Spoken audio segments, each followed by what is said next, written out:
En Centroamérica la guerra fue pacífica. Si bien hubieron algunos movimientos, 1811, muy conocido, Ujú, 1814, pero no hubo una guerra prolongada. La ujú, guerra vino después. ¿Qué pasó?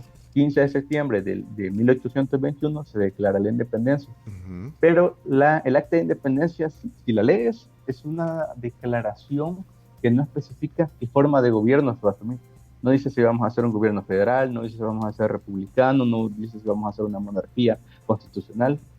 Entonces, junto al acta de independencia circuló lo que se conoce como el Plan de Iguala, que en México lo redactó Agustín de Iturbide para crear el Imperio Mexicano.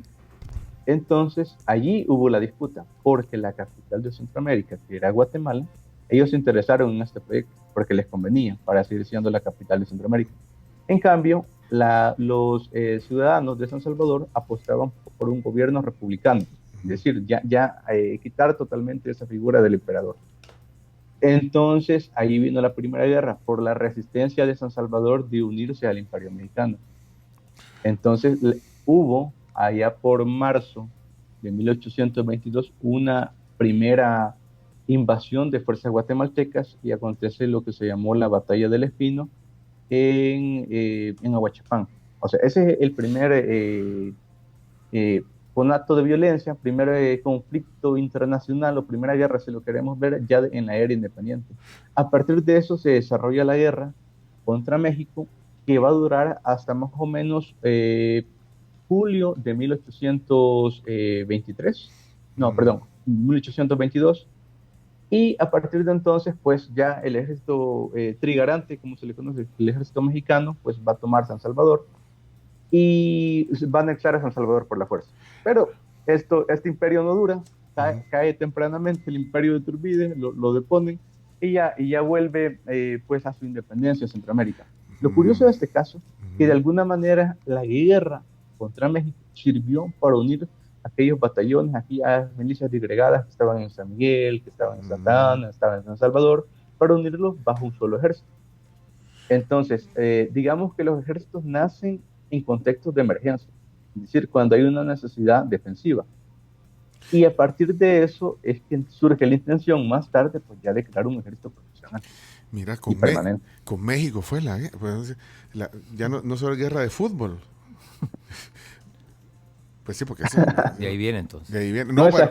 esa era la que dijeron con Honduras. Ah, sí, es cierto. No, pero no, la rivalidad ahí a México, aunque el mundial no vamos, Ya no vamos, en esa época no había mundial. a, Me- a México le ganamos, Cabal, pero a México le ganamos.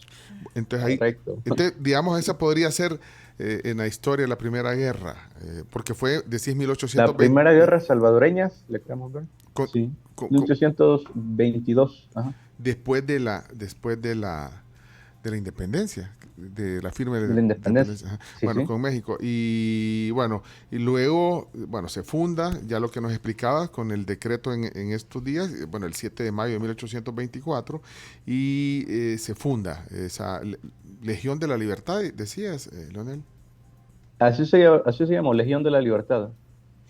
Y el fundador, Luego, después, ajá, ajá, perdón. el fundador se le atribuye, es que quien redactó el proyecto de ley va a ser Manuel José Arce, que en ese momento él ocupaba un cargo como miembro del gobierno federal, no como presidente, pero eso, sino que antes de hacer elecciones para la presidencia se formó algo que se llamó el triunvirato, que es decir, tres personas integraban el poder ejecutivo. Entonces, uno de esos tres miembros, a partir de finales del 23, era Manuel José Arce.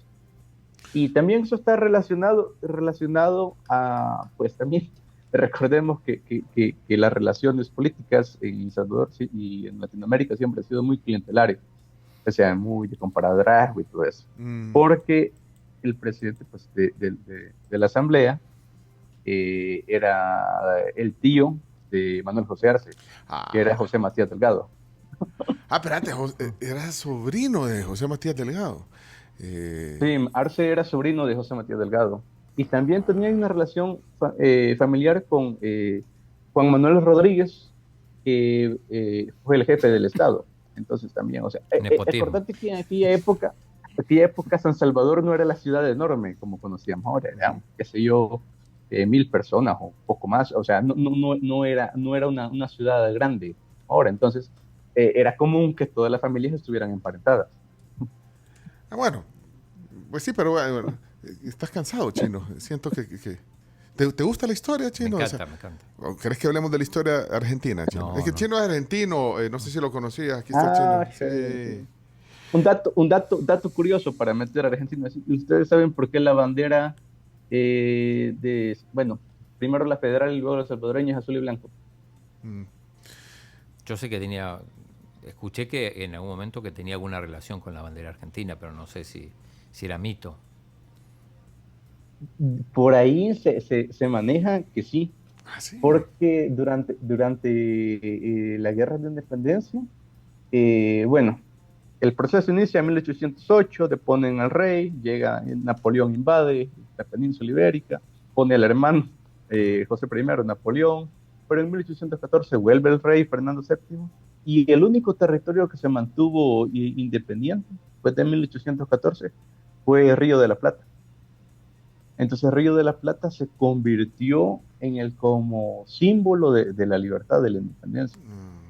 Y como en esas rutas comerciales que hacían, los barcos que iban desde el norte hasta el sur pasaban por el puerto de Acajutla, era común que llegaran barcos con la bandera azul y blanca, y por ahí la toman. Pues, Pero hay ujú. una diferencia interesante, hay una diferencia interesante. Y como en aquel momento se utilizaban los materiales de la época, ¿verdad? Y El Salvador era un lugar productor de añil. Entonces el añil te da un color más fuerte. Entonces la primera bandera que se hicieron para Centroamérica va a tener un azul más oscuro. Y de por ahí Ah, viene. mira qué Si no interesante. sería ¿Ah? la Luis Celeste, también la Celeste. Sí, pero qué buen dato. Pero entonces Posiblemente.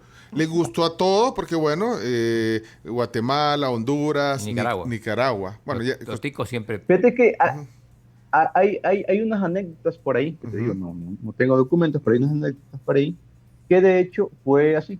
Cuando un ejército va a la guerra, debe de llevar un estandarte para identificarse. ujú, Entonces, en esta batalla que te comentaba del Llano del Espino en Huachapán, Arce le pidió a su esposa, Felipa Aranzamendi, que confeccionara esta bandera. Entonces a ella se le atribuye hacer esa primera bandera del Estado, de El Salvador, del que va a ser el Estado, porque en ese momento todavía no había promulgado en la Constitución de El Salvador, azul y blanco. Lo curioso es que después estos mismos colores van a ser retomados para la bandera federal, ya con mm, una serie de cambios. Y más ujú, tarde, ya luego que se disgrega la federación, se van a volver a tomar esos colores ujú, azul y blanco. ujú. Ujú.